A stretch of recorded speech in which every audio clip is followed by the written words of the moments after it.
Dr. Armstrong lifted the lifeless hand and felt for the pulse.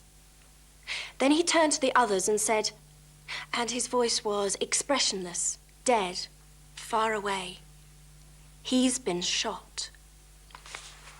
But who shot him? That's the question posed by the world's best-selling crime writer, Agatha Christie. Agatha Christie was an immensely prolific writer.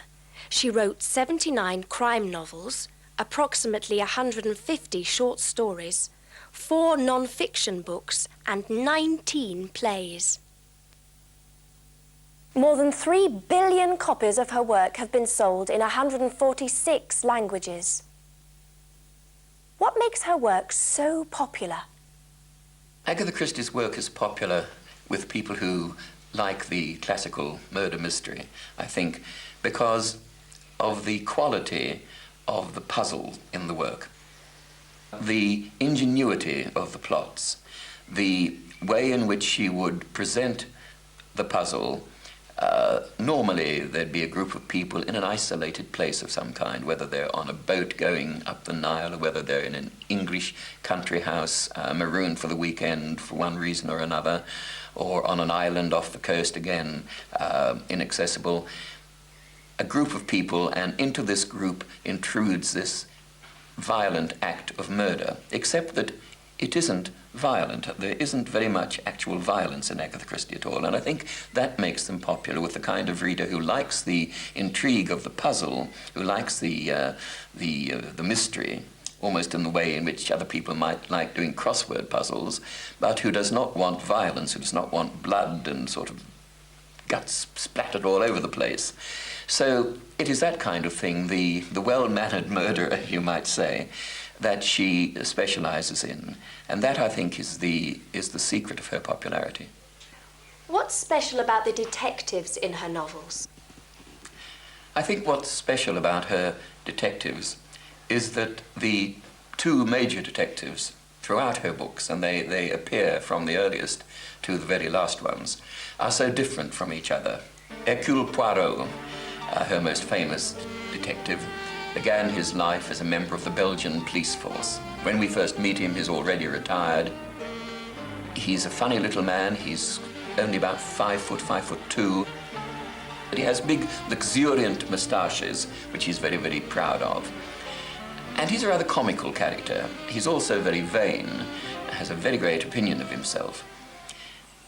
He's a complete contrast to her other major detective, who is not a professional, never has been a professional detective of any kind. She is a nice old spinster called Miss Marple, who lives in a village where they seem to have a rather high incidence of murders in and around the vicinity. And she, just by virtue of taking thought, works out exactly what has happened in each case. She's the absolute opposite to Poirot.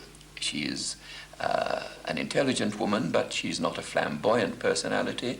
She is very modest, and the contrast between these two is absolutely extraordinary. Her writing seems to appeal to the detective in so many of us. Her murder mysteries are like a game of skill.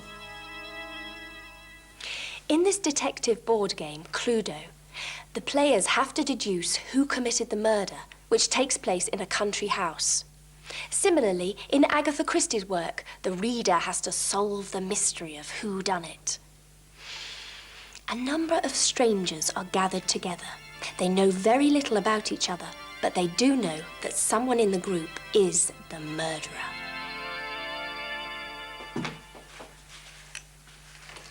In Agatha Christie's country house settings, a murder takes place in nearly every room.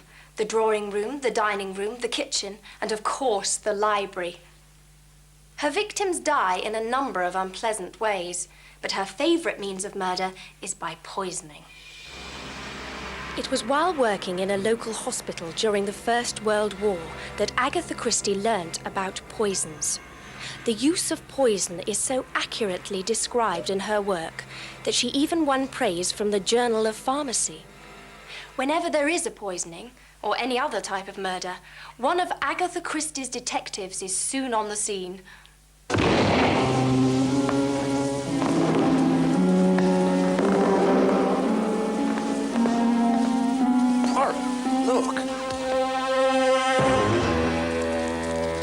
Miss Buckley.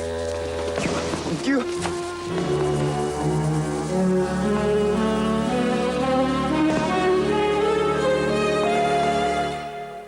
Finally, the identity of the murderer is revealed. But what about the identity of Agatha Christie herself? Agatha Christie was born in Devon in 1890 and died in 1976.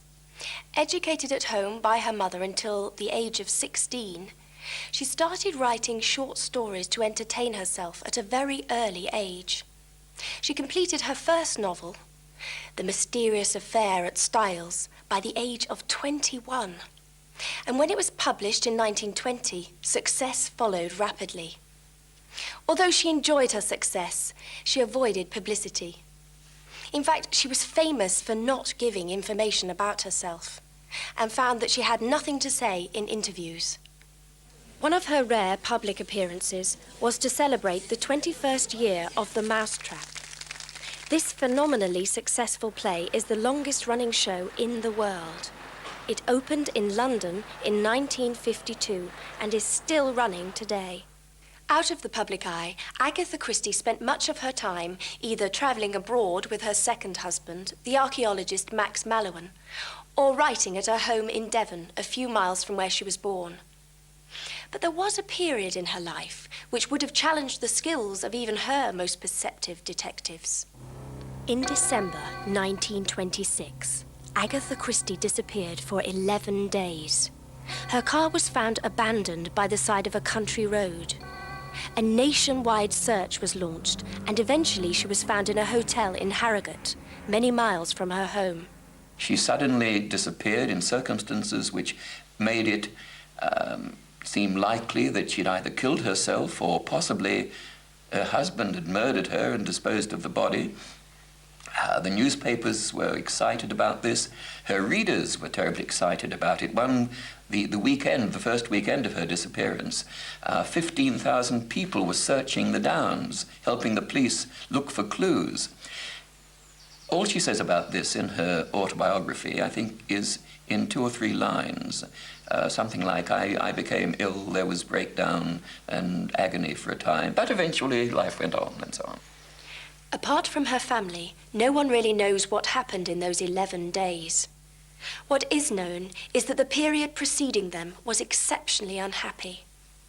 To find clues to how she really felt at that time, we have to turn to the novels she wrote under the pseudonym Mary Westmacott. In these love stories, she explores the psychological and emotional lives of her characters. Agatha Christie was a very private person, and for nearly 20 years it was not known that she and Mary Westmacott were one and the same. In the world of Agatha Christie, true identities are kept a mystery until the very end.